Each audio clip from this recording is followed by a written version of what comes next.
Students, Sairam, this is Megha Miss here, and today we are going to start with our revision. As you know, we have completed with our portions of your second term.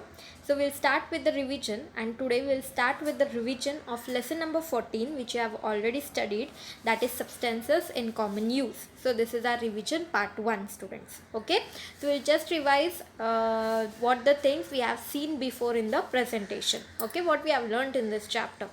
So starting with, you have seen the important salts in the daily life, the ionic compounds which do not contain H plus and OH minus ions and contain only one kind of a cation and anion are called simple salts. Okay, so this is the definition you will remember. The ionic compounds which do not contain H plus and OH minus ions, they do not contain, but they contain only one kind of a cation and anion. We call them as the simple salts. Okay, for example, you have Na2SO4, K3PO4, CaCl2. Now if you see this salt, students, you will see that there is no H plus, no OH minus. Okay, but they have the cation and anion, one kind of, like Na2SO4, if you take, you have sodium as your cation and SO4 2 minus as your anion. Okay, inorganic substances occur naturally in the form of salts rather than acids or bases. Okay, about 80 million tons of salts are added every year to seawater. Therefore, the sea is said to be rich source of salts. Okay, students, so our sea is the rich source of the salts. In fact, the sea is a rich source of several salts of various elements such as chlorine, sodium, magnesium, potassium, calcium, bromine. Okay, so all these elements you can see they are present in the seawater. So we say that seawater is a rich source of the elements. Okay. However, we also use other salts apart from this in our day-to-day life. Okay, apart from this also you have many salts which we use in our day-to-day life. Okay, students. So, sodium chloride, first salt you studied, that was sodium chloride, students. As I told you, at least 4 properties you have to learn. Okay, so table salt also we called it as, and the molecular formula what you write is NaCl. Table salt or common salt, which gives a salty taste to food, is the most used of all salts. Yes, common salt is very important for all of us because we add it in our food every day, right? Its chemical name is sodium chloride. Sodium chloride is formed by a neutralization reaction which you have already studied, students, between sodium hydroxide, that is NaOH, and hydrochloric acid, that is HCl. Okay, this is a neutral salt, and that the pH value of its aqueous solution, means when you mix salt in water and if you check the pH of this solution, students, you are going to get the pH as 7. Now what is pH? That also you have studied. Okay, so properties and uses. Now here only 3. How many are given in your textbook? At least 4 points you are going to learn by heart. Common salt is a colorless and crystalline ionic compound. There is no water of crystallization in its crystalline structure. So there is no extra amount of water present in the crystal structure of common salt. Okay, it is a neutral salt, salty in taste. This compound is used for the production of salts like Na2CO3, NaHCO3. Okay, so all these salts, when I want to produce this salt, students, I am using common salt. Is it clear? Okay, we'll proceed. When an electric current is passed through a saturated solution of sodium chloride, the saturated solution of sodium chloride is known as brine. Okay, it is electrolyzed and hydrogen gas is released at the cathode while chlorine gas is released at the anode. Okay, electrolysis means you should remember there should be an anode and a cathode. Okay, and gases are liberated. Okay, this method is used for the production of chlorine gas. In this method, an important basic compound, NaOH, is formed in the cell. Okay, so see, you also get the formation of NaOH, and we are more interested in the production of the chlorine gas. Okay, student. See the reaction, it is given 2 NaCl plus 2 H2O, okay, as it is the saturated solution of sodium chloride, gives you 2 NaOH plus Cl2, see up head arrow, as it is a gas, plus H2. Again it's a gas, okay. So we are more interested in the chlorine gas and sodium hydroxide which is formed, okay. When the salt is heated to a high temperature, about 800 degrees Celsius, student, it melts. This is called the fused state of the salt, okay. When fused salt is electrolyzed, chlorine gas is released at the anode and the liquid sodium metal at the cathode. So by this process you can get liquid sodium also, and we are interested in the chlorine gas, that also you can obtain from the fused state, okay. Now the next salt which you studied, student, that was sodium bicarbonate. So the first one we have studied table salt. Second, you have sodium bicarbonate, which you know it is called as baking soda, NaHCO3. You can see it in the picture, okay. Your mother brings cake on your birthday or makes it at home. Yes, all of you know this. She also makes crisp bhaji. Have you ever asked your mother what makes the cake porous or the bhaji crisp? Yes, it is because the mother adds baking soda in the batter. Baking soda is a white non-crystalline powder. You can see it in the picture, students. Its chemical name, important to remember all of you, is sodium hydrogen carbonate or sodium bicarbonate. So it is sodium hydrogen carbonate or sodium bicarbonate. Most of the time, students, we use that is sodium bicarbonate only, okay. And its molecular formula, students, you have to remember, that is NaHCO3, okay. Now properties and uses.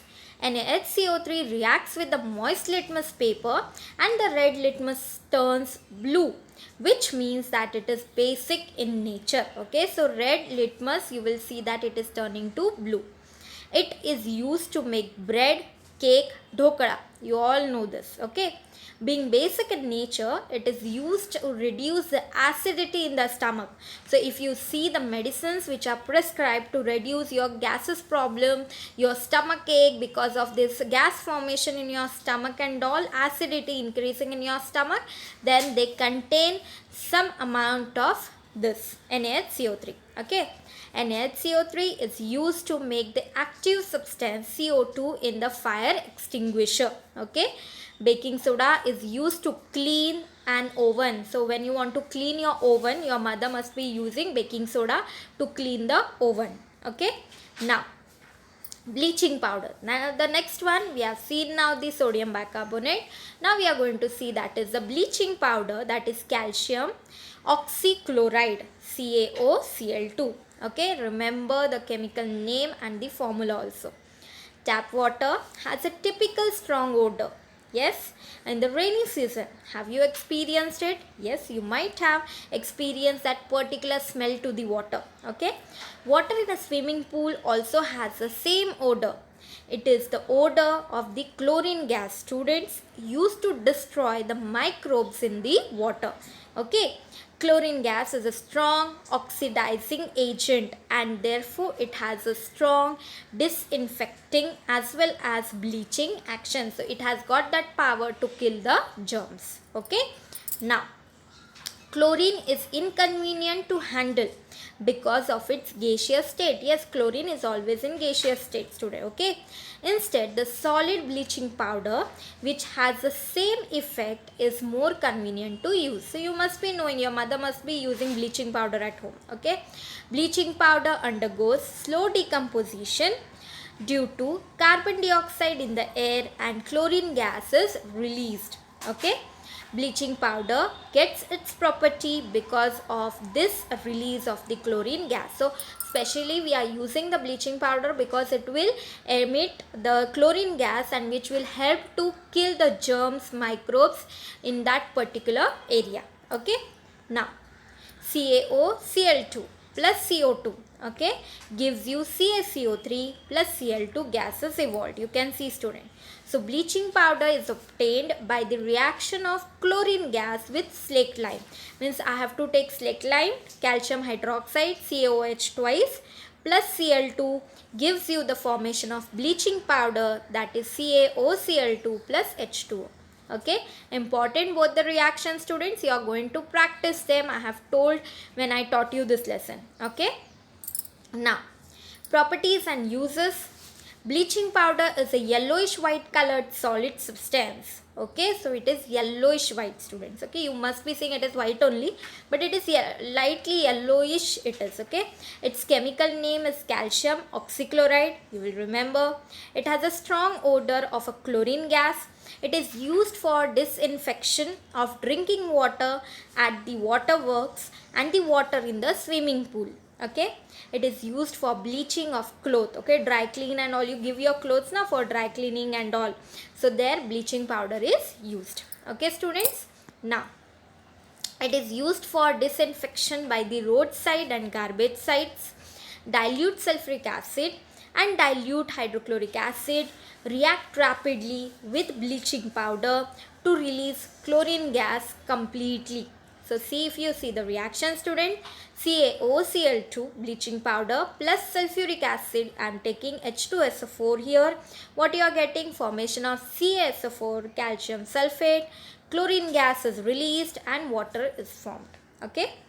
Calcium oxychloride reacts slowly with carbon dioxide to form calcium carbonate and chlorine. See, everywhere chlorine gas will be released. Okay, why? Because in bleaching powder you will see that chlorine gas is present, which will be released. Okay, now washing soda. The next one you studied, that was washing soda. You will remember Na2CO3 dot H2O. Now you have studied this. Dot H2O means it contains one water of crystallization. Okay, the hard water from the well or a bore well becomes soft on adding washing soda, and we come to know this from the lather formed on it. Okay, the hardness of the water is due to the presence of the chlorides and sulfates of calcium and magnesium in it. So when you have, you know, at the village, the taste of water, when you drink the village water, when you go in village and drink that water, taste is different. You feel it little bit heavy because it contains the presence of chlorides and sulfates, okay, of calcium and magnesium. But there also in the village you boil the water and then you drink, so you do not you do not fall ill. Okay, so Na2CO3 is added to it to soften such water and make it suitable for use. Okay, the reaction with Na2CO3 causes the formation of insoluble carbonate salts of magnesium and calcium. So as these insoluble carbonate salts are formed, it becomes easy for use. Okay, now next part we will see MgCl2 aqueous plus Na2CO3 gives you MgCO3 plus 2 NaCl. Okay, sodium carbonate is a water soluble salt of sodium.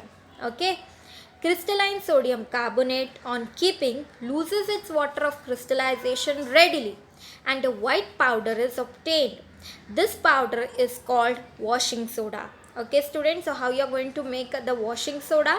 Sodium bicarbonate, when you keep like that only, it will lose the water of crystallization and a white color powder will be obtained. So that white color powder is nothing but the washing soda. So Na2CO3 dot 10H2O. See how many 10 are there. Okay, water molecules.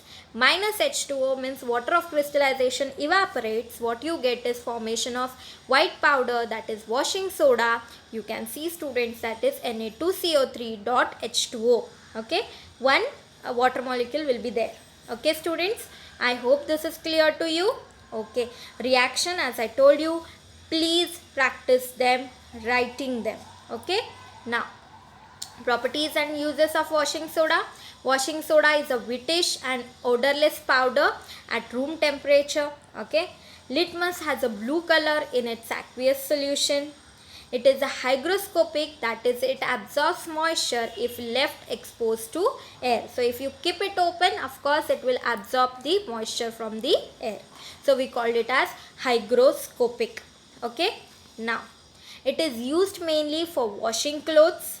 Sodium carbonate is used in the glass and paper industry and also in refining of petrol. Okay, so remember at least 4 you remember points. Okay. Now some crystalline salts. Now students, you know what are crystalline salts? Yes, they have got a particular crystal structure, and in their crystal structure they have got the water of crystallization, right? So alum, if you see, potash alum we call, that is K2SO4 dot Al2SO4 thrice dot 24 H2O. So see, 24 water molecules are there. Okay. Borax you have Na2B4O7 dot 10 H2O. Epsom salt you have magnesium sulfate MgSO4.7H2O. Okay. Barium chloride BaCl2 dot 2H2O, and sodium sulfate we call it as Globus salt Na2SO4 dot 10H2O. Okay students, so all these formulas you need to remember. They can be asked and name the following, and to write the chemical formula in your exam. Okay, so I hope you will do it. Okay. So alum is used in the process of water purification, you all know now, okay. Because of the property of coagulation, the solid impurities in the water come together, become heavy and settle to the bottom. As a result, the water above becomes clear. So impurities with the alum, they get settled down, okay, and the clear water comes up, which you can drink, okay. Blue vitriol is used in the blood test for diagnosing anemia. Okay, in the Bordeaux mixture, which is used as a fungicide on fruits like grapes, muskmelon, slake lime, is used with blue vitriol. So many of the chemical students, they are used, chemical fertilizers like that. This chemical pesticides and insecticides are used on the fruits also. Okay, I hope it is clear till here. Okay students, now next part we are going to see, that is the soap. Okay. Now when oil or animal fat is boiled with an aqueous solution of sodium or potassium hydroxide, sodium or potassium salts of carboxylic acids are formed. These salts are called soap. Okay. So you will remember the definition: when oil or animal fat is boiled with an aqueous solution of sodium or potassium hydroxide, NaOH or KOH. Okay. Then you get the formation of sodium or potassium salts of carboxylic acids, which we call it as fatty acids. Then we call these salts as soap. When soap is mixed with hard water, calcium and magnesium salts of fatty acids are formed. This being water insoluble, they form a precipitate, and that is why lather is not formed. Okay, so here when we use the when the soap is mixed with the hard water, students, lather is not formed. Okay, I hope whatever we did till here is clear to you. Okay, so this is the last part today what we studied, that is about the soap, students. Next part of the chapter we'll do in next revision session. Okay students, I hope you will go through the presentation properly and try to understand, at least as I told you again, 4 points you have to learn. Okay, I'll stop it here. Thank you. Sairam, take care.